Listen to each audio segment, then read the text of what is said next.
मैं बना रही थी पिज़्ज़ा, मैंने सोचा आपके साथ भी इसी रेसिपी शेयर करती हूँ। तो पिज़्ज़ा डो मेरे पास रेडी है, तो इसके ऊपर मैंने डाल दिया है पिज़्ज़ा सॉस, ऊपर से थोड़ी चिकन ऐड कर दिया है, साथ में शिमला मिर्ची थोड़ी सी ऐड करनी है।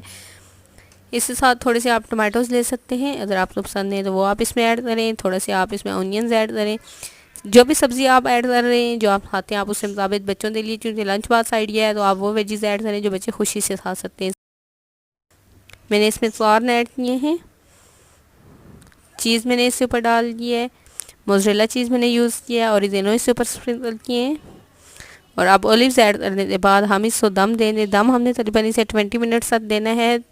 पैन में मैं बना रही हूँ तो इस वजह से हमने इसको ऊपर से अच्छी तरह से ढक दे, तो तकरीबन 20 मिनट तक हमने इसको दम पे लगाना है, बिल्कुल दम वाली। 20 मिनट से बाद देते हैं, हमारे पिज़्ज़े इस तरह से तैयार होते हैं। माशाल्लाह से बहुत अच्छे और बहुत ही प्यारे सॉफ्ट से पिज़्ज़े हमारे तैयार हुए हैं।